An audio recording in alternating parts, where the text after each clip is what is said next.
Hello there, fellow fish keepers. It's Mike with the Fish Tank Barn. I'd like to welcome you back to another video. If this is your first time here, go ahead and hit that subscribe button, ding the notification bell so you don't miss any updates here on the channel. So we just got back from the Aquatic Experience a few days ago, and I want to take you guys through my first fish competition. So I entered a couple of fish in that competition, entered a Geophagus altifrons, as well as a Pundamelia nairii.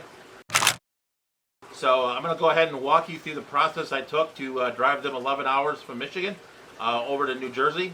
Also walk through the show itself, and we'll go ahead and then we'll just wrap it up with kind of how things went and how the fish did. So come along for the journey. It's quite a trip, so let's get started. So now we're going to work on building our transport container for both the Pundamelia nairii as well as the Geophagus heckelii. So we're going to use a 5-gallon tote. And then let me show you real quick how I'm going to set up the air system for that. So what you're going to need is we have the top here to the 5-gallon tote. We're going to go ahead here and drill a hole in it. So let's drill the hole.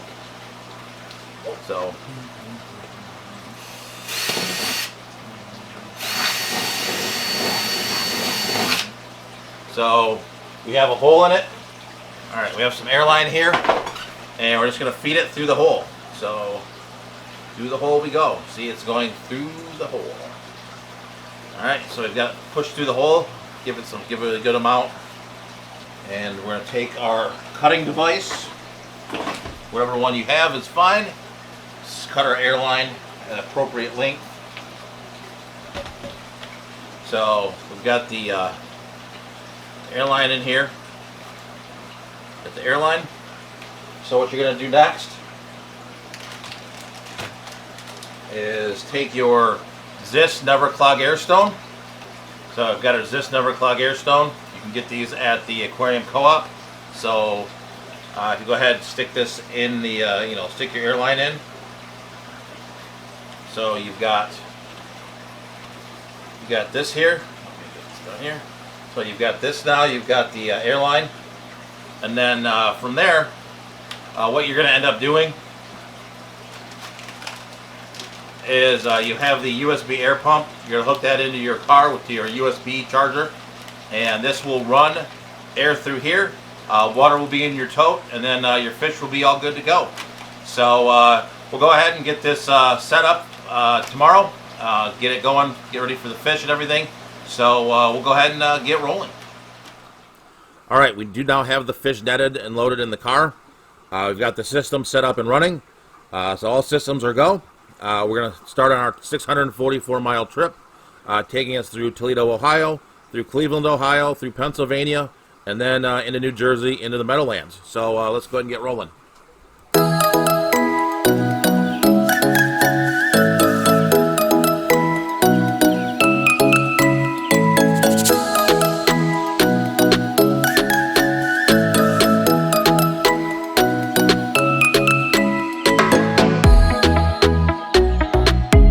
Alright guys, we are now stopping here for lunch. We're about 30 miles outside of Cleveland or so.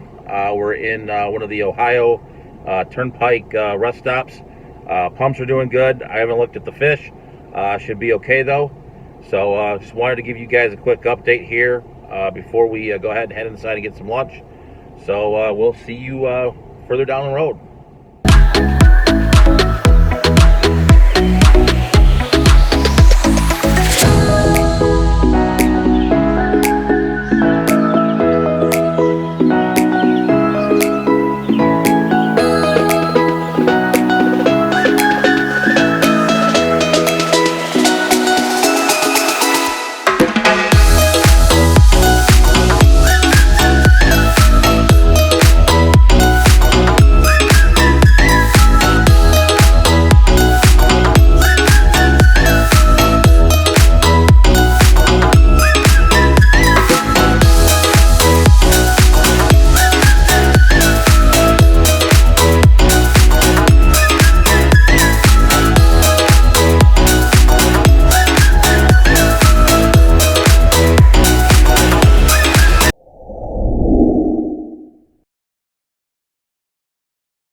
I'm here with Scott from King and Queen Cichlids. What's up? If you want to amplify your aquarium experience, check out his channel as well as mine. We're here at the Aquatic Experience looking at the cichlids from the Cichlid Show. I did enter a couple of fish, which I will show you guys in the course of the video. So let's go ahead and get started. Scott, if you could tell us a little bit about the ACA. The American Cichlid Association is an organization put together to help preserve cichlids as well as give education about it.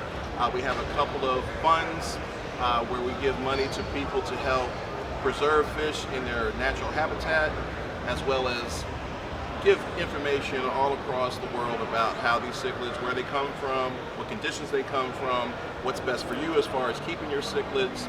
I also have to talk about their website, Cichlid Companion Room, that comes with your membership. It is the largest website database on cichlids. If there's any cichlid that you're interested in, you can type that name in and all the information, videos from out in the wild, photos, every bit of information you're looking for is available to you, and it's updated daily, weekly from actual researchers out there. So it's a great tool to have if you're serious about keeping cichlids. You definitely want to check out the American Cichlid Association. Outstanding, Scott. So let's go ahead and get started. We'll walk through some of the fish here at the show, and then we'll wrap it up again at the end. So let's go ahead and get started. Let me tell you, thank you so much for bringing your fish in. It means the world to me. Thank you, guys. One of the reasons why we do this is because we like to show a large diversity of cichlids, and that's why we do this show, and I really appreciate you bringing your two guys in. No problem. Especially the Victorian, because a lot of people don't see Victorian cichlids. Absolutely. So we're going to check it out. That's how I found the Victorian that I have in my room. Is this last year I was here, saw the Pundamillion Nyreii, and outstanding fish. I think that's what I want. Beautiful cichlid. So we're here. I'm actually here with Scott and Tony. They're here to give us a kind of an overview of the bigger fish. That's something I don't keep a lot of. So this fish in particular, I want Tony to talk about because that is his baby that he's grown up since what? 3/8 of an inch, 7 years ago. Angelfish. Angelfish labiatus, red devil. I've been telling people at the show this weekend, if you've got a 125 in 20 years, you can have a water dog. You don't need a hair dog. This is a water dog. This is Thor. He's, like I said, he's 7 years old. He's a F1 labiatus. He's an attention hound. As evil as he is right there. Hey, here, Mo. Look how sweet he is. That's why we call him water dogs. He knows who Dad is. Hey, come on up. Say hi to Dad. So you can pet your fish too. So it is a water dog. now what happens if I stick my hand in there? You get your ass back. So put it in there right now, please. I'll hold the camera. It don't hurt for long. It doesn't hurt for long. It's just like getting a tattoo. All right, so you want to go to the next one? Yep, let's go ahead and Thank you so much. This is Susie Q's fish up here. We're going to put your sign down. Yes. All right, this is Susie Q's fish up here. Susie Q's, this is very similar to the fish you saw. This is a citronellum, and Susie's Q's fish is immaculate. It's undersized, is what kept it out of placing, but it's absolutely beautiful fish. We call it hot lips because of the beautiful coloration around the lips, and you can see the deportment is coming. So great, great fish. This time next year, she'll be a winner. He'll be a winner. I'm not sure. I haven't checked underneath the hood, but he'll be a winner. Next fish is my personal fish that won Best of Reserve. This is an Angelfish Chancho. I've had him 4 years now. His deportment is amazing. You put your hands in this one like Tony did and he'll bite it off. But you don't see a lot of Chanchos. They were just discovered in the like 1980s, believe it or not. So you don't see a lot of Chanchos out there. I was very happy he won. I was surprised he won because I really thought Tony's was outstanding. Next one is, this is my fish too, very similar to Susie Q's. This is also Angelfish citronellum. Probably undersized. Doesn't have the beautiful trailers that Susie Q had over there. That's probably got the dog as well. And the top fin and the bottom fin should probably be matching as far as length. So he's okay. He's got some more work to be done, but I just brought him. I thought he might do well. I think this is an Angelfish auribulatus. Excuse me, Angelfish labiatus. Excuse me, I get those names mixed up. I'm not sure what he placed, but he is the exact right size, beautiful trailers in the back. Again, I love these guys because of their deportment, because they're like border puppies. These guys will live 20, 25 years, so It's an investment. It is an investment, and they're great, great animals. So this is the Amphilophus hagaboomeroon, another kind of new species that was found maybe in the early 1980s. Beautiful fish, Central American fish, so you know, Honduras, Nicaragua, stuff like that. You know, they come from that area. Costa Rica, just beautiful, beautiful cichlids. Again, all in the same Amphilophus family. Just a beautiful fish. Love the bars in these guys, and he's just undersized. That's probably why he didn't play. It's just undersized. Cool. Yep. That's Outstanding. pretty much it from my department. There's one Parachromis over there, but other than everything else, and of course you know the Oscars and the Severums. You have Oscar Severums, all this. These guys down here I could probably do pretty well with. This is actually Liz's winner. Okay. So, Cool. All right, we'll go ahead and walk through. Thanks a lot, if you have Scott. any questions, I'll be right there. Sounds good. Thank you. This is a electric blue Ali Sienna Chromis Friar Eye. This one looks like a Honduran red point. And then we've got this one as well right next to it. We've got the Angelfish here. This is another one of these, something called the Dimmerus, which I've never kept, so not in my really realm. And then another one right here, definitely a little bit bigger.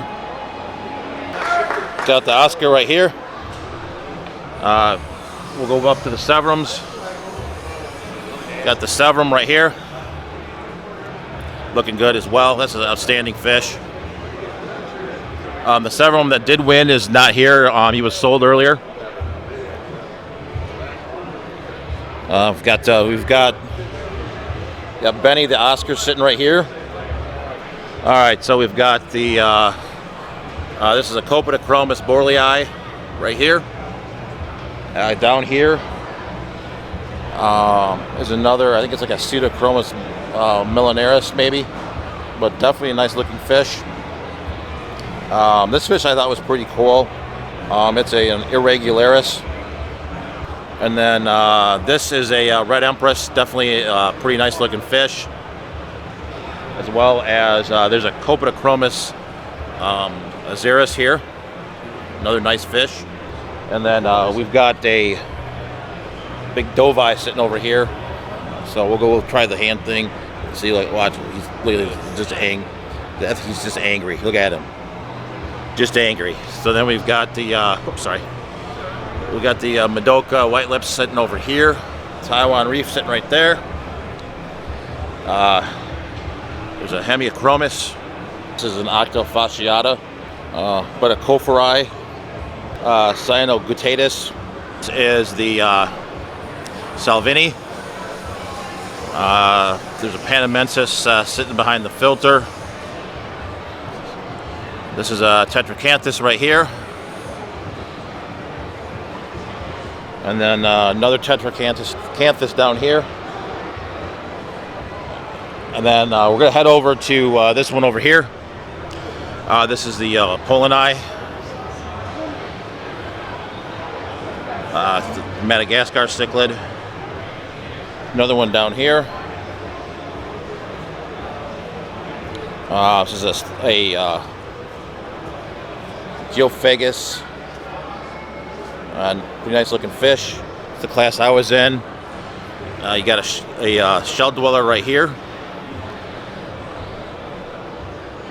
Another wide milleri right there.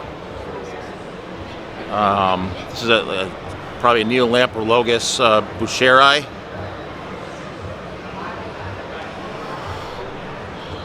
Another one down here, definitely a lot bigger. I got the Compressiceps right there. And this one's pretty interesting. I've never seen these guys before. This is Salvagi. Definitely looking pretty good. Then we're to the fish that I entered, which was the Pundamilia nairi. He didn't color up very well. I think that was the 11-hour trip, but he is looking pretty good. Definitely likes the camera. So, and then this was a pretty awesome fish right here. This was the Compressiceps. So these take a ton of time to grow. So definitely something pretty cool. There was the this is the other Pundamilia nairi that was in the group. He's a little bit shyer than mine. And then we got the Frontosa up here. Another fish that takes a ton of time to grow as well. We've got this Captodon right here. Got the Discus. Another Calvis right here. Those seem to do pretty well in this show. This is another shell dweller, it looks like right here. Definitely pretty nice. Does look like Daffodil down here as well. And then we're heading on over to the flower horns. So we've got the flower horn here. So we'll walk through the flower horns real quick.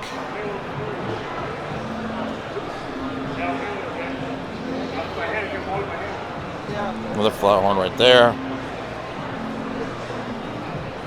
Got the other flower horn here. All right, got the Heckle Discus here. And then we've got the Pollini here. We got the fish that won the best in show. That was right next to mine. So it's another Geophagus Alto Sinu. I got it. Is it? Congratulations. And then there's the fish that I put in right here, the Altafrons. They're all doing pretty well considering the 11-hour drive they had from Michigan. So that's basically all the fish.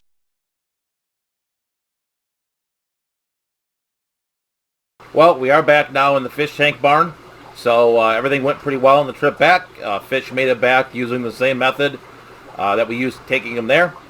So they're now back in their tanks with their respective tank mates. I was a little worried about the Pundamilia nairi, considering the number of males in that tank and the fact that they are a pretty angry species overall. But they are doing pretty well. So I'm not decided yet if I'm going to show fish at the OCA or not. But I really did enjoy that experience. I did learn quite a bit. So I learned kind of how fish win, how fish are judged.